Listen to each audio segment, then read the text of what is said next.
Hi, it's James Shippy, breaking news anchor for KOIN 6 in Portland, CW. I'm pleased to have my next guest, Jeff Pearlman, New York Times bestselling author, acclaimed sports writer. Of course, one of your most famous books is Showtime, about the LA Lakers. It became a hit, acclaimed series on HBO called Winning Time. But now you're into the hip hop field now with the latest book on Tupac Shakur. It's called Only God Can Judge Me, The Many Lives of Tupac Shakur.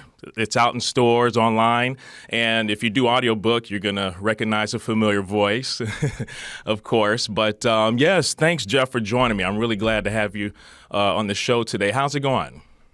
Well, I was going to say, I know for a fact the person interviewing me has read the book, so that you cannot hide any non-knowledge. You have read the book. That's right. I have read the book out loud, Correct. so that's the thing. A So a punishment I would wish upon nobody. I'm sorry. well, look, it was on Tupac. So, I mean, this is like my favorite artist of all time. So, it was a long book, but a great read. So, I highly recommend for anyone going out there. Now, before we get into your book, you are a sports writer. You're always paying attention to sports stuff. So, I wanted to kind of kick things off on like a big popular sports story a couple of weeks ago. It's about this big gambling ring bust in the NBA. Obviously, here in Portland, we've got our coach, Chauncey Billups, right in the middle of it. He's accused of gambling, being part of the rigged poker game, face card, luring victims, or what they would say, fish to the game. What do you think about all of this, especially with Billups? He's considered kind of like one of those good guys in the league, so it was pretty shocking for a lot of us here in the newsroom to hear about this.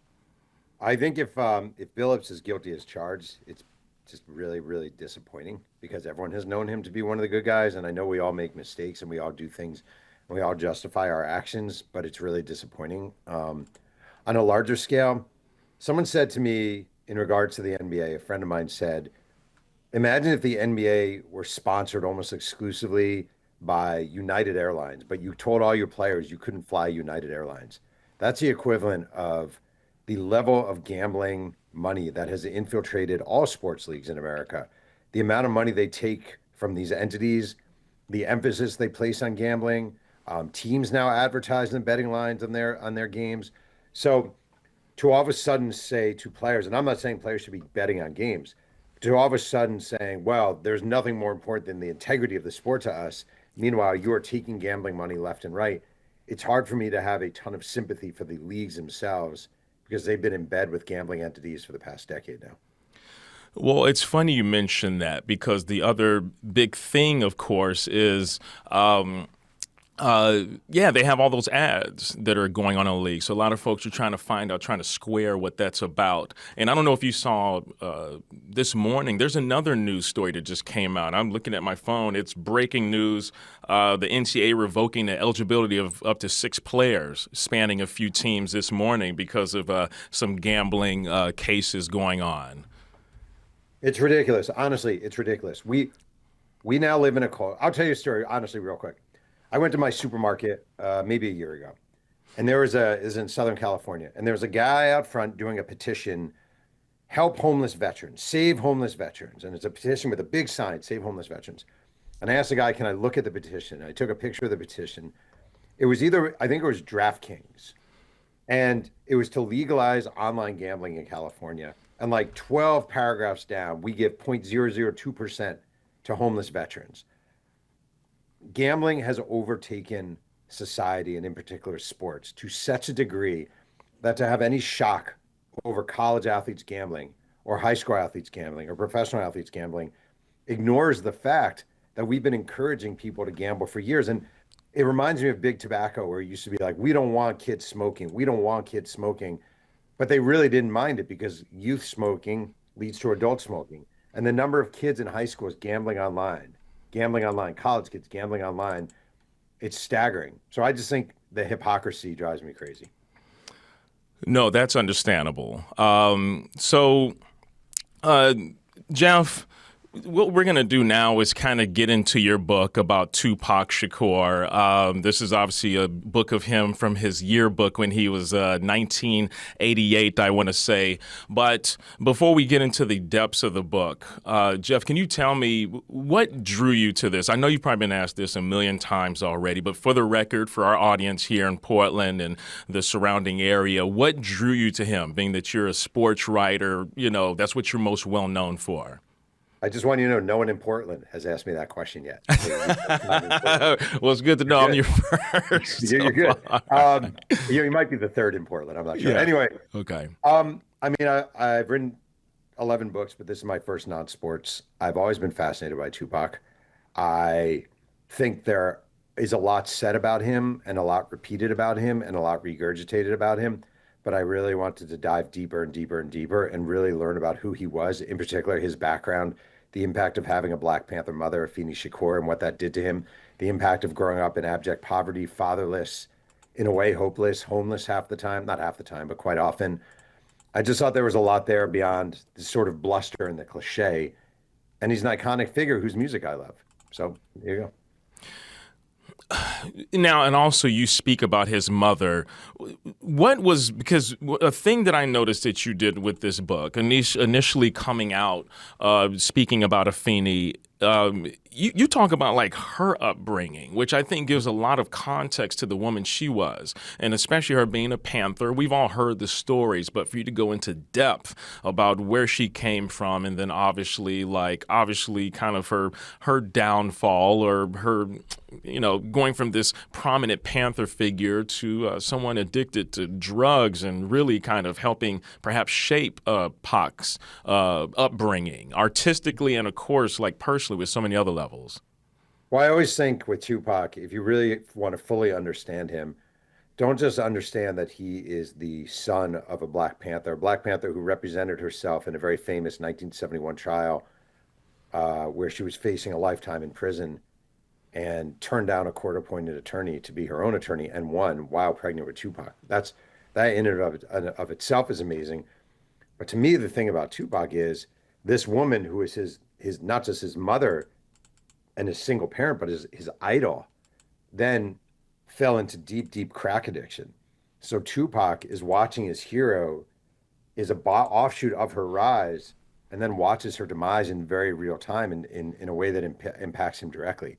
So I just think it's not just that he was the son of a Black Panther, it's that he was a son of a Black Panther who fell apart and then went to recovery and rose again. So all those steps really informed who he was as an artist and definitely as a person as well.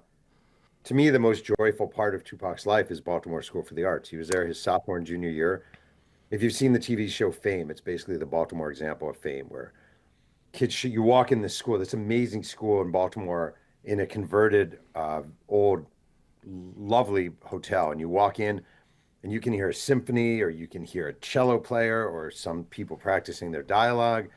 And Tupac shows up there, and he's just thrown into this artistic world where he's dancing around and he's rapping and he's singing and he's doing poetry, and he's a kid with his nails painted and he's spray painting on his jeans, and he has a lopsided haircut with a yellow peroxide strip down the middle.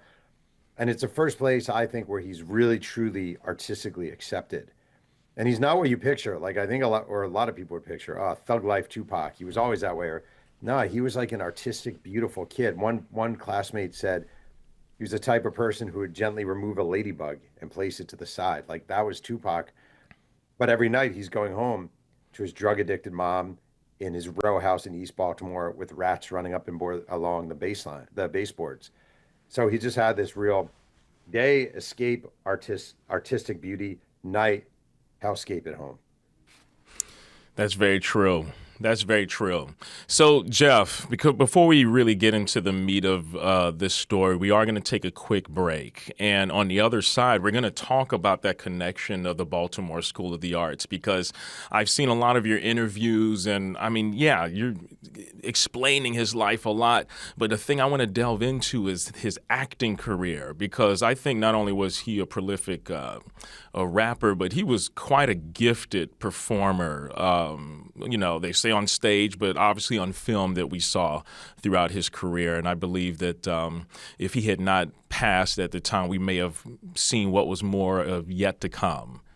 Now, I'm going to show a clip because, Tupac, obviously, when he first got a chance, and we're looking at this, this is a scene from his first kind of major motion picture debut, of like a big speaking part, Juice, which came out in 92, released Paramount Pictures. You and me had a back and forth over this scene here, which is an iconic scene. Yeah. What can you say about this time period for Pac? Because this was also kind of a big thing for him where he so to speak, it's his first acting gig. It's just like the first thing that he like truly starts to act in. And I know how big it is for folks to get that first acting spot and what it means to them, to book that first role and to be so big. What was this like for Pac? Like, how big of a win was this for him? I mean, it was enormous.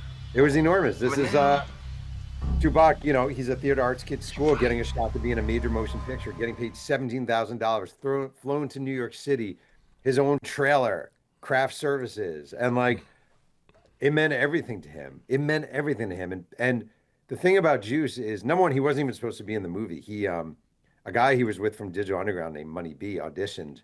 Tupac accompanied him, and Tupac had been running lines with Money B, so he knew the lines to this character Bishop. And Jackie Brown, the casting director, walks out and says, "Who are you?" And he says, "Tupac." And she said, "Well, who are you auditioning for?" And he says, "Bishop." And he wasn't planning on it, but he knew the lines. And he didn't look anything like they thought Bishop would look like. He was supposed to be big and burly and tough and all that stuff. But Tupac went in and just blew them away. And they offered it to him that day. And for him, it was, again, like his mom was home in Marin City addicted to crack. He dropped out of high school. He didn't have that many prospects. And all of a sudden, he's making $17,000 to be in a motion picture directed by Ernest Dickerson. It was a huge life change for the man, like a huge, huge, huge. He wasn't even a man for the kid. It was a huge life change. It kind of changed the course of everything. Well, let me ask you this because, after he booked this role, he plays quite the antagonist, very memorable in this film. And you think about life imitating art. I want to say after this film came out, it feels like it kind of coincides with a lot of those legal issues that he started going through. Do you think, as far as Pac's upbringing and especially him having to be a chameleon from all the moving he had to do and then acting, how big of a role do you think this played in, I don't know, Tupac kind of embracing this persona of like this edgy guy? Do you think it played any factor whatsoever? Yeah, I think he liked the reaction to Bishop, and I think he felt that. And he was a guy, again, like he was a theater arts school kid. He wasn't a gangbanger. He wasn't a drug dealer. And that's not dismissing him. He was a warrior, like he was a fighter, but he wasn't those things. And the response he got to Bishop, people tend to expect that the characters you see on screen are who they are in real life, right? So Brad Pitt is really the guy from Once Upon a Time in Hollywood, and George Clooney is the Ocean's 13, but they're just human beings. But people respond to them as if they're characters. So I know Tupac for a fact, like really coming off of Juice, he just liked that feel. He was basically channeling all the people he admired from back in Marin City, back in Baltimore, into this character. So I think he definitely liked the feel of it. And I'm not saying he became Bishop, but I do think it impacted his behavior to a certain degree. No, understandable. Now, another film I want to talk about, because after he did that film, he did quite a few other films, obviously. I mean, we can talk about like Above the Rim. Poetic Justice, which is a famous John Singleton. That has a whole bunch of stories in that. But after he was released from prison, he shot a couple of films. And one that stood out to me was Gridlocked. Because for me, this is basically one of the last films he did. And I think this kind of shows his evolution as an artist. Personally, it's an independent film. He's playing a character that's addicted to heroin. Him and Tim Roth, they both just do some great acting. And I think this film had something to say. It's talking about the healthcare system, the drug treatment programs. What was your thought on this? With this role in general compared to what we saw in Juice, which is this edgier thing, and then this character? I actually think all the characters he plays are always very three-dimensional, even if the script wasn't. But what do you think of this particular role? I mean, I think you, me, and maybe four other people were the entire audience for Gridlocked. It did not do very well. But I agree with you. I think he's fantastic in it. He plays a drug addict, a heroin addict named Spoon. He's really vulnerable. There was this idea, I think, that Tupac always played the same character. Someone asked me that the other day. I just 100% disagree. I think you can make an argument that Juice and Above the Rim, there are some parallels in the characters. Poetic Justice, I don't even think Poetic Justice is a good movie, but I think he's amazing in Poetic Justice as kind of the sensitive postman, Lucky. In this movie, he's an addict. In Gang Related, he's a cop. He was never in a great movie, but I think he was great in the movies he was in. Well, it's funny you say that, right? Because, yeah, a lot of folks didn't see it. I mean, I love the film. And as Vondi Curtis Hall, I believe, directed it, it was just different. It was a kind of film where, as you say, it's a very independent vibe. What do you think would have happened if he would have kept acting? I mean, do you think it would have been more roles like this? Would he trying to move away from kind of just urban tales? And I mean, could he have gotten to the, I say Denzel, dare I say that? Denzel's kind of a next level guy, four quadrant type actor. But what do you think his acting career could have gone had he, not passed away?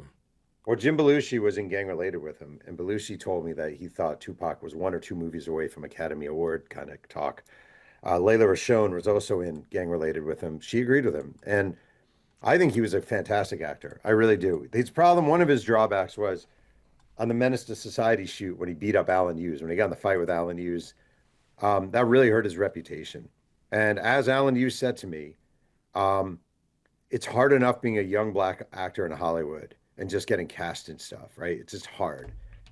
Now throw in the fact that you have a reputation for beating up the director. How are you going to convince a Spielberg or James Cameron to give you a shot?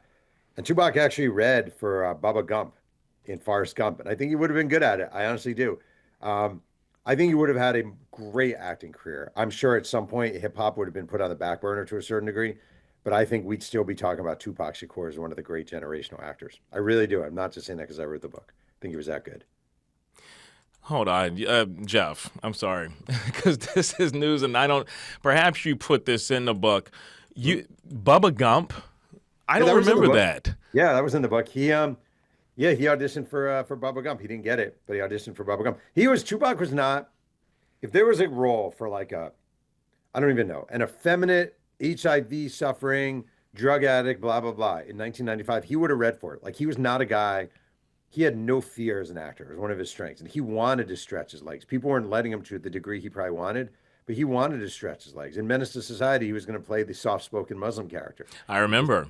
He's got in the fight with Which he would have probably brought, I know it's a big issue over the script. I think he would have brought a very interesting kind of tone to that character. Correct. He was a great actor. He really was. And at, Baltimore School for the Arts, he did all kinds of performances, ranging from dance to, silent, just silent intensity to screaming to crying. He could do it all. He was young, but he was very talented. I mean, what's the thing I was thinking?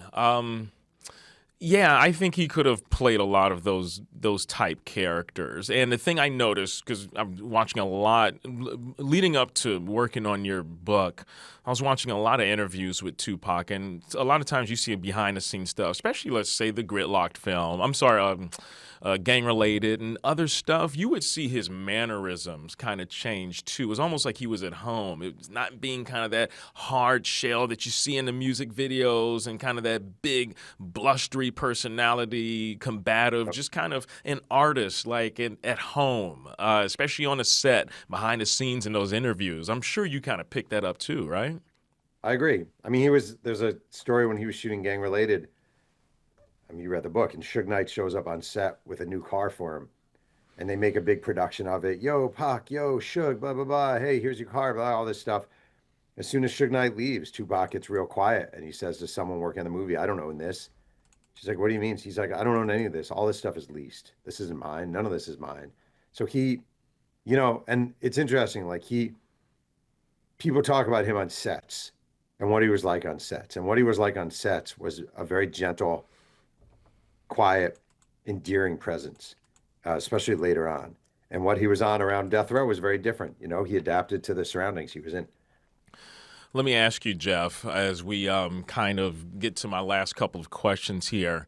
Tupac, the year he got out of prison or jail, it was quite a prolific year. I think in real time, a lot of folks don't think about that. But he was out of prison less than a year, released 2 albums, 3 if you want to count the double album. One, obviously, Machiavelli posthumously, shortly after he passed. Shot several films, music videos. There was always this kind of talk about Pac being prophetic, that he's not going to make it to a certain age, that he wasn't going to be here long. He's the next James Dean, so to speak. Do you think, through all your research, do you think he knew or felt something was going to happen, and hence maybe the reckless behavior near the end, especially in Vegas on that fateful night? So, I interviewed a lot of people who were with him in Marin City. This might sound like a weird thing for a 53-year-old white guy to say, but a lot of these guys discuss this idea of the hill. And the hill was 20. If you make it past 20, you've made it past the hill. And I think there was a presumption for young black men growing up in Marin City during this time period, and probably in Baltimore too, especially East Baltimore, you weren't going to live long. And I don't think it was a matter of being prophetic. I think it was a matter of looking around you and seeing the impacts of drugs, of police violence, of gang violence, on and on and on. Tupac, actually being a sports writer, the person he reminds me the most of in this regard is Mickey Mantle, because Mickey Mantle lost his father. His father was young age, his grandfather was young when they died. And Mickey Mantle always assumed he would die young. And therefore, he was always living hard, living fast, drinking, partying, etc. I think Tupac always assumed he was going to die young, but I don't think it was because he was prophetic in a sort of like mystical way. I think he was realistic about looking around him and seeing what happened to young black men in America. Well, Jeff, you say that, but I'm going to tell you something, especially I think about, there's so much about this book. I thought about like how he had a place for some people he was taking care of in Thousand Oaks.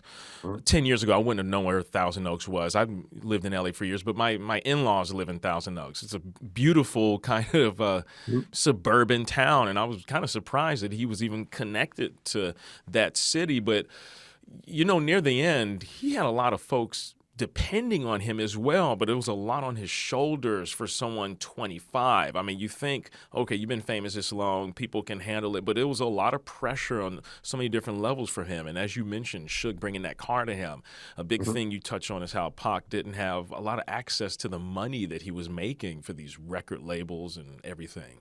Yeah. No, I honestly, my biggest takeaway from this whole experience, I don't know what you got from reading it, but I found his life sad. Like I found it really depressing. Like this is not a happy book to write. I thought it would be a happier book to write. I think people are always taking from him, siphoning from him. I think when you make it, people are always trying to pull you down. I think that he definitely experienced that. He's in prison and people are asking him for stuff. Not that many people are visiting him, but plenty of people are asking him for stuff. Um, I just found it really depressing. Honestly, I think the story of Tupac is not a happy story. It's not. This doesn't help me sell books, but it's just the reality of it. It was a very depressing and sad existence where he wanted to be something. Like he wanted to be great. He had greatness in his sights in the way, but not just greatness like I want to write a great song, like his mother greatness, like Black Panther greatness, like uplift of people. And I think he really desperately wanted to do that. And in many ways he did. And then as the video shows there, how does he wind up ending his life? At a pointless, stupid fight in the MGM Grand Casino. And it just sucks. Yeah, I thought about that often to Jeff because I knew about it, but like over the years, especially the stuff about the Keefe D guy that's in awaiting trial. Last I checked, and just to kind of know the details of how he meets his demise and could have been avoided. And I hate to say it, but like just kind of a random person taking out this legend that meant so much to people. Um, It's quite. I was speaking to a close friend of mine. And I said it's a great book, and it's a great because you kind of see all these different levels of Pac, and uh, he can be very inspiring at certain points, but all the trauma he went through and bad decisions, it kind of takes you to very kind of almost like Shakespearean existence, so to Yeah. speak. Yeah. And my last question, Jeff, is what do you want people to take away from your book, Only God Can Judge Me? I mean, on a base level, I just hope people enjoy reading books in 2025. But in a, deeper level, I hope they appreciate not just the artist, but sort of the life journey that informed the artist, and that life for Tupac wasn't easy. And what people, I feel like a lot of times people ignorantly say, "Oh, what a waste," or "What a blah blah blah," or "Oh, he just this," or blah blah blah. He's just a rapper. He's just like the guy was an artist who had this brilliance about him, and he just couldn't really avoid the potholes that were really hard to avoid. And at the end of his life, I view his life as a brilliant tragedy. And I think, I don't know, I think if people read it, they would get that too. Well, same here. And as Quincy Jones said, he did a lot in 25 years True. that most people won't be able to do in a lifetime. And he definitely left quite a legacy. Jeff, Mhm. I want to thank you again, number one, just for not only interviewing with me to this today, but also for taking the time to write a book like this and put your all into a piece like this and keep Pac's legacy alive. Where can folks, I mean, look, you can Google and find your book, but do you want to Yeah. plug anywhere, your IG, any websites or anything like that? I know you've been doing this all over the past few I, weeks. I have a YouTube show called the Press Box Chronicles that I post every week. And that's my new little passion. So if people are interested, that's a good place to find me. Great, great. All right, Jeff. Well, thanks again. And yeah, you take it easy. And I hope those sales go well because this is an Thank you. awesome book. Thanks Thank again. you. All right. See you.